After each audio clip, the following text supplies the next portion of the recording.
Welcome to The Explainer. So today we're going to dig into a really powerful case against eBay, and what's so interesting is that it's built from one single seller's own meticulously documented evidence.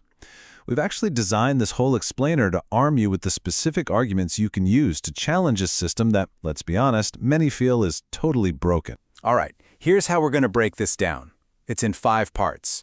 First, we're going to look at that big promise eBay makes to all its sellers. Then, we'll see how that promise just shatters when it hits their policy wall. After that, we'll unpack the system itself, follow the money to see why it works that way, and finally, give you a real roadmap to actually fight back. All right, let's just dive right in. Look, every single relationship with eBay, it starts with a promise. Right? It's the foundation of trust. It's absolutely key to their whole brand. And this is it. This is the big one you see everywhere. We step in, we have your back. I mean, that's a huge promise. It's this assurance that, in this kind of wild west of e-commerce, eBay's got your six. They're your partner, your protector. But this is where we run into what you could call the partnership paradox. See, on one hand, the marketing tells you we're your partner. But the second something goes wrong, poof, that partner just disappears. And what's left is this super rigid enforcer of rules you can't even see. The handshake, yeah, that just turned into a brick wall. So what does happen when you hit that wall? Well, we have this incredible piece of evidence. It's a recorded call from a seller, and it just perfectly shows the kind of circular logic, the scripted, I don't really care vibe that defines the whole experience. Okay, so here's how it starts. The seller is told, look, if a buyer wants a return, you have to pay for the return shipping label out of your own pocket first. Then, and only after you get the item back, can we even start talking about the refund. Okay, sounds like a pain, but let's see where this goes. And this is where the logic just ties itself into a pretzel. The rep literally says, the money from the sale, the money eBay is holding right now, will only be released after you refund the buyer. Just let that sink in for a second. eBay is holding your money, but they're telling you to go find other money to pay the refund first. It makes no sense. So the seller, they can tell something's not right here. They ask the most important question you could possibly ask. They want to know their rights before they shell out cash for that label. What happens if the buyer sends me back a box of rocks or my item but broken? And boom, there it is, the wall. Since there's no open case, I cannot give you a specific answer to that question. I mean, wow, the system flat out refuses to tell you the rules about fraud until you are already trapped. You cannot know your rights until your money is already being held hostage. It is a perfect bureaucratic catch-22. Look, this is so much more than just a bad phone call. This is a systematic problem. It's baked into the very structure of how they operate. So let's pull this thing apart and see what eBay really is. Are they a partner, a neutral bank, or something else? You see, when eBay holds your money, they aren't just processing a payment. They are acting as what's called an escrow agent. And that role comes with a really serious legal responsibility.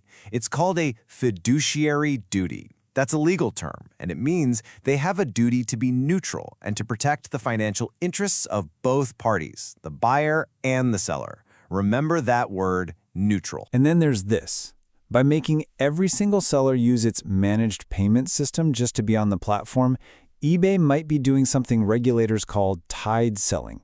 Basically, it's an anti-competitive move where a dominant company forces you to buy their second product, in this case their payment system, just to get access to the main one, the marketplace itself. So back to that question, is eBay being neutral? Does it honor that fiduciary duty?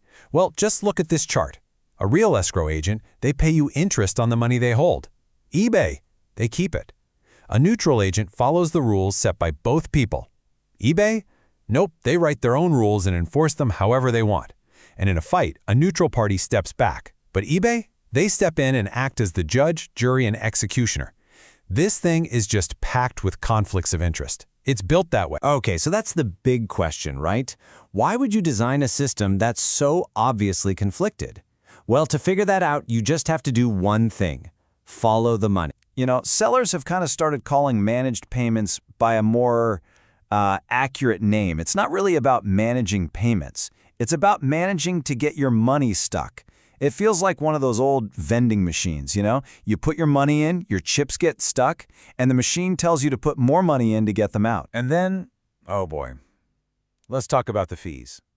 eBay has built this unbelievable tax-on-tax pyramid. So check this out. Step 1, the buyer pays you, and that includes sales tax. Step 2, eBay takes its commission, the final value fee, not on the item price, but on the total price, including the tax money that just passes through your account. You never even keep it. And then the cherry on top, they charge you tax on their own fee. It's just this insane cascading pyramid of fees on top of taxes on top of fees. So, eBay loves to advertise a fee around, 13%? But once you start adding up the promoted listing fees, the international fees, this crazy tax pyramid, a lot of serious sellers will tell you their real commission, the actual cut eBay takes, is way closer to 20, sometimes even 30%. And this right here, this might be the single biggest issue for regulators. Some people have started calling it metrics cosplay. Think about it. By forcing you, the seller, to pay for the fraud and then just closing the case as resolved, eBay's official fraud numbers look great. They can go to their investors and say, look how safe our platform is. But the argument here is that the fraud isn't gone. It's just been hidden. It's been pushed onto the seller's balance sheet. Okay, so after all that, what can you actually do about it? This part isn't just about complaining. This is a roadmap. It's a guide to filing smart, targeted complaints with the actual government agencies that have the power to investigate this stuff. All right, here's your target list. In the US, you've got the SEC for investor stuff, the FTC for competition, and the IRS for taxes.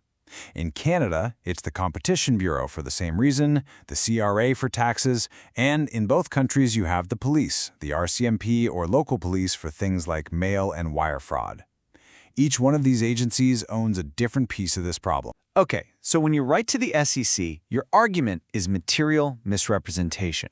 You're going to say, hey, eBay's reported fraud numbers are misleading. They are hiding fraud by forcing sellers to pay for it and calling it a successful resolution. This misleads investors about how much risk is actually on the platform. Next up, the Competition Bureau in Canada, or the FTC in the States. Here, your issue is tide selling and abuse of dominance. The argument is simple. eBay is using its power in the market to illegally force sellers into its own payment system. This kills competition and leads to these unfair rules and fees. And finally, for the taxman, the CRA or the IRS. This one is super direct. The issue is unlawful tax pyramiding. You basically show them the math and say, eBay's fee system makes us pay tax on tax. It creates this pyramid structure that we believe isn't compliant with national tax law, and you need to investigate. Look, at the end of the day, this is so much bigger than just one seller's bad phone call. It points to a pattern, right? A system that feels like it was designed from the ground up to be unbalanced. And if the evidence really does point to a systemic problem, well, then the only way to get real change is for more people to speak up, for regulators to hear not just one story, but thousands.